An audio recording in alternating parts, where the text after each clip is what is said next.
You may have heard the headlines. Portland lost people during the pandemic. Local businesses have been struggling. Homelessness became more visible. And let's be honest, the city hasn't exactly been on the president's favorite list. Portland's housing market is being reshaped right now. And if you're buying or selling in the next year, these migration shifts might decide whether you make the right move or you miss your best opportunity. But here's the truth. People are still moving here. The real story is where they're moving to once they arrive, and that's the most important thing that people are missing. So in this video, I'm going to show you the surprising out-of-state markets sending the most buyers into Portland, the Portland suburbs and neighborhoods attracting the most newcomers, and the lifestyle trade-offs that are driving these choices and shaping our market right now. I'm Stewart, a local Portland broker with over 24 years of experience. I've earned over 100 five-star reviews on Google, and every year my team helps dozens of families relocate and buy right here in Portland. So let's start with where buyers are actually coming from when they move to Portland. So according to Redfin, between May and July of 2025, the top inbound markets were Seattle with right around 4,000 searches, Los Angeles about 2,400, San Francisco about 2,100, Phoenix and Arizona markets, which continue to show strong demand. And then you got places like Texas, Florida, which have smaller numbers, but they're pretty noticeable. So now why does this matter? Because each group of buyers comes with a different set of motivations. Seattle buyers usually see Portland as a lifestyle continuation of sorts, but a slightly more affordable price point. Californian buyers, whether they're from San Francisco, Los Angeles, they're often chasing that price relief. They love that Portland has the West Coast vibe, but without the extreme housing costs. And Arizona, they're ready to escape desert heat for greener seasons. Texas buyers often are looking to get away from congestion, rapid growth, and extreme weather patterns. And of course, Florida buyers are often retirees or remote professionals who just want cooler summers, outdoor recreation. They just kind of want an overall slower pace of life. So now I bet you're thinking, well, haven't we all heard that Portland's been struggling? During the pandemic, we saw a lot of population loss, businesses closing down, homelessness became more visible, and even our reputation took a massive hit. And yes, there's truth to all of it, but here's the missing truth. People are still moving here. The real story is not that they're not coming, it's where they're choosing to land when they get here. And that's what's really shaping our housing market today in Portland. Let's zoom out for a second and look at the bigger picture, because Oregon isn't just attracting buyers locally, it's showing up on national radar too. Shockingly, according to the United Van Line study of 2024, Oregon ranked number 8 in the country for inbound moves. That's a jump from number 12 the year before. And to even qualify for that list, more than 55% of all moves have to be people coming into the state. So Oregon is officially considered a high inbound state. Shocking, right? So what's behind that? Well, the study pointed to a few big drivers. One is affordability and quality of life. People want relief from high housing costs and dense urban living, but they don't want to sacrifice the lifestyle. Now, Oregon isn't exactly cheap. It has the 7th highest cost of living in the United States compared to like other places, and it's got about 22% higher than the national average in housing. But when you compare it to places like California, New York, Portland, and Oregon in general as a whole can still feel like a pretty good bargain. Now, the other thing we see on our end is family connections. For the first time in decades, the number one reason people gave for moving wasn't jobs or housing, it was wanting to be closer to family. 28% of people in this study said that was their top motivation, and I can tell you from being out in the field, that is a huge driver for people. Now, the next one is job growth. Certain industries here, especially healthcare, are actively pulling in workers from out of state. Even though Portland itself has had some net domestic migration loss, other parts of Oregon are balancing that out, and it's becoming a little bit of a stronger migration to the job thing. Remote and hybrid work, of course. A lot of people realize that after the pandemic, they didn't need to be locked into the biggest, most expensive metros. So they're choosing mid-sized cities like Portland that offer a balance of opportunity, affordability, and lifestyle.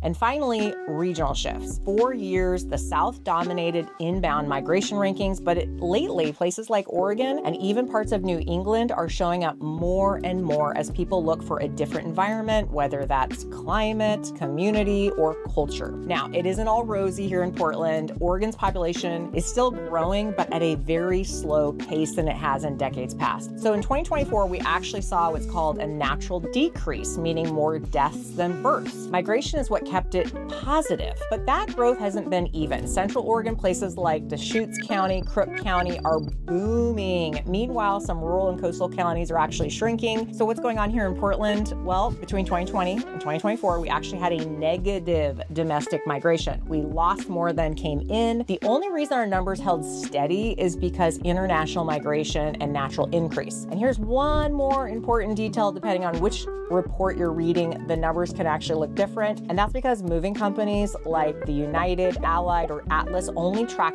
their own customers. Some even list Oregon as outbound heavy. The Census Bureau gives the most complete picture, and it shows Oregon is still net positive overall, just with a really slow, more uneven growth than it has in the past. So what does this all mean for Portland specifically? It tells us that while Oregon overall is still pulling in new residents, the story inside the Portland metro is a lot more complicated. And that's why we always tell people to reach out to us, because we have the experience to navigate and guide you. And a big part of that is our initial conversation and helping you set up right for your home search so you don't make the wrong decision when you move to Portland. So now that we know Oregon is one of the top inbound states nationally, let's narrow the focus back to Portland and talk about why people are actually choosing to move here. The biggest story is always and still California. Californians make up one of the largest outbound groups relocating to Oregon, and a big share of them head straight to the greater Portland metro area. And one of my recent examples, a couple that sold 2 California properties for nearly $2.7 million and then bought a much larger home right here in Portland from us for only $750,000. That is a massive lifestyle upgrade, and they did it as cash buyers. And that's really common. Many late movers from California arrive with strong equity, which makes them really competitive in our market. But it's not just California, you guys. We're seeing Washington State, which continues to be a big feeder market, with buyers often looking for lifestyle shifts. Sometimes they're getting a little more space, sometimes affordability compared to Seattle. Some say it's about just being closer to family through that. So we're also seeing a lot of Arizona, Texas, and even Florida. These buyers are usually pretty motivated by what's happening with their climate or their cost of living going up and lifestyle balances. Think about it. If you're living in extreme or high growth congested metros, Portland's green seasonality, slower pace can feel like a reset from all that type of growth. And across all of these groups, the most common thread really is affordability and lifestyle. Portland isn't the cheapest city in the country, not by a long shot, but compared to places like Los Angeles, San Francisco, Austin, Miami, the perception is that your dollar does get you further here. And beyond just cost, buyers are looking for neighborhoods that feel connectable, walkable, and community-oriented. They're wanting to move here to leave something behind. So while national reports give us the numbers, this local lens shows the reality. People are moving here not just for homes, for a change in how they want to live. So once people make the decision to move to Portland, the next big question is, where do they actually end up buying? And this is where it gets really interesting, because the answer depends a lot on lifestyle, price point,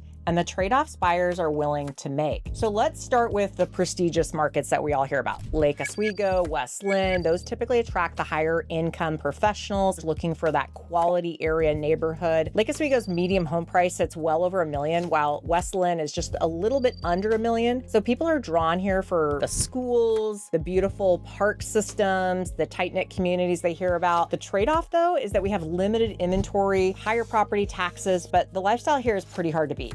Next are the family-friendly suburbs like Beaverton, Tigard. These areas are magnets for people that are coming into the tech world, working at Nike, Intel's, kind of all those companies in that hub area. So the medium sales price, you can get inventory in the 600s, which makes them a little more affordable. Buyers love those school districts, the newer construction, there's still some public transportation, but some of the downsides are you're still going to be dealing with maybe traffic, being deeper into the suburbs. It can feel like density all over the place. But then we've got places like Sherwood and Wilsonville. And the medium sales price in those areas can be in that $650 realm, and you can get a lot larger home, a really good layout. And these are newer, there's a lot more master plan communities, a lot of young families, even retirees are finding their next homes in these areas. Again, we've got parks, you're close to the wineries, you're still fairly close to the freeway systems, and your commutes are something to keep in mind in those areas as well. And you're gonna likely pay it in HOA. But if affordability is at your top priority, there's some other areas like Hillsborough where the average sales price is right around around that 515 to 550 realm. So if you're looking to be kind of on the west side, there's kind of a lot of areas that you can buy into. Now, some of the trade-offs are some parts feel more suburban or industrial, and schools don't rank quite as high as your Lake Oswego. And for those who want that city vibe, then you're probably looking closer into like the Southwest Portland, Northwest Portland area. Northwest Portland, of course, is more walkable. You got the coffee shops, the boutiques, you got that vibrant street life, and you're going to be paying for that. So if you're looking in Northwest or Southwest Portland, you're going to get the charm. The neighborhoods are going to be older. You may not have sidewalk, but again, you're going to be trading off a little bit of something to get something else. Now, here's the key insight. Most relocation buyers ultimately choose the west side. Why? Well, we got families gravitating towards the suburbs like the Beaverton, Tigard, Sherwood. You have executives and retirees that are always trying to push into those like prestigious lifestyle schools, or you're in the high tech area, so you're heading out towards like Hillsboro. They're still choosing Northwest and Southwest Portland if they want that urban feel. But the bottom line is every area has its strengths, but knowing the trade-offs before you land is what helps people make confident decisions and avoid buyer's remorse. I see the migration patterns play out with my clients week after week, and my job is to help you cut through all the noise, make confident decisions in the market. So if you're thinking about making a move, do not miss our free relocation Portland guide. It's packed with everything you need to know before buying here, and it's really going to help you out as you're assessing your move.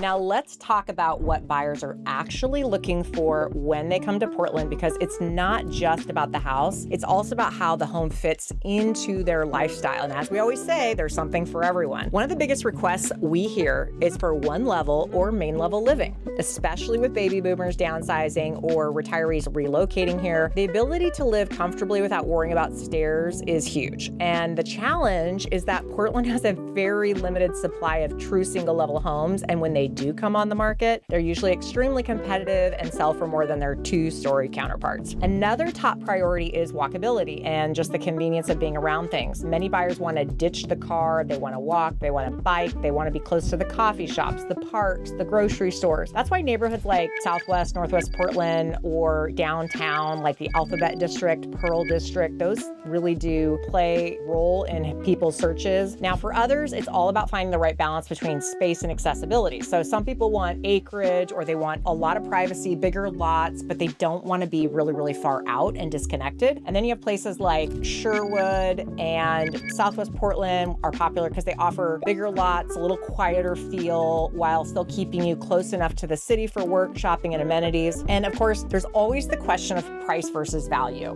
Out-of-state buyers from places like California or New York often look at a $700,000 to $900,000 homes and they're like, whoa, it is a bargain here. But for locals, those numbers can feel steep, and helping people understand which neighborhoods give them the best long-term value is a big part of what we do to help you relocate here. But above everything else, what really drives decision is lifestyle fit. Buyers aren't just asking, what can I afford? They're asking, does this neighborhood feel like me? For some, that means being near Oregon wine country. For others, it's a family-friendly community with great schools. And for a growing number of people, it's finding a walkable pocket of the city where they can enjoy Portland. Now, the key is people moving to Portland aren't just chasing square footage or the lowest price. They're really after a way of life that matches their values and priorities. And that's what makes this market so unique. And as we always like to say, there's something for everybody. Now, of course, buyers' wish lists do not always line up with Portland's reality, and that creates some tensions in the home search. The first big one is we just have some scarcity in different styles of homes. So a lot of our clients, if they're ranging between 45 and 65, looking for those single level ranches, they can age in place,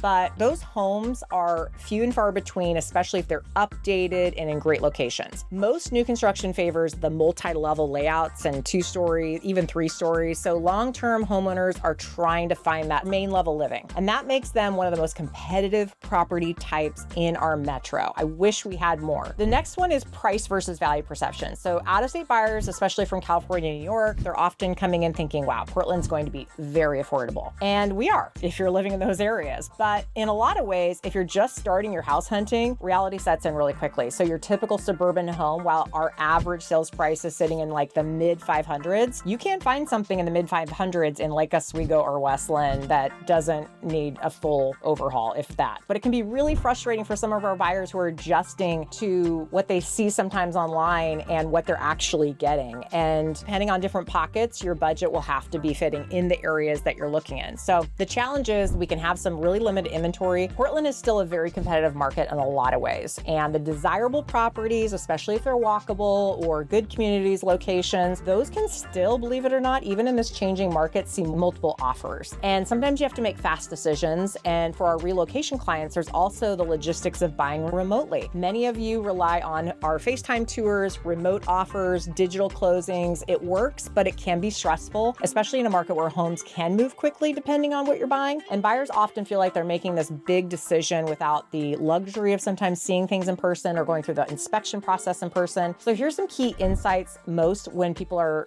chasing a lifestyle change, whether you're doing walkability, getting more space, or just being closer to family. Our job is to show them where their dreams line up with reality and to help make those compromises in a way that still feels like you're winning, not settling. Buying or selling in Portland today isn't just about price. It's about understanding the migration patterns, lifestyle shifts, and where demand is really landing. So from having Californians come in or Seattle people moving down, these trends are shaping our market every single day. I also know how overwhelming it can feel because we do have limited inventory in some regards. We have fierce competitions at times, and the trade-offs between your lifestyle and your budget, you just don't want to waste your time on the wrong homes. That's exactly why we do what we do. We've helped dozens of families this year relocate from all over the country, California, Washington, all the places I've talked about. And it's really important that we help you cut through the noise, understand your real options, and land in a home that truly fits your life. So if Portland is on your radar, let's talk. Whether you're out by a few weeks, a few months, it's never too early to get started. You can get all of our contact info description below. Reach out to us. We'll walk you through your goals. We'll make sure you're touring the right neighborhoods and make sure that you make a solid decision when you move to Portland.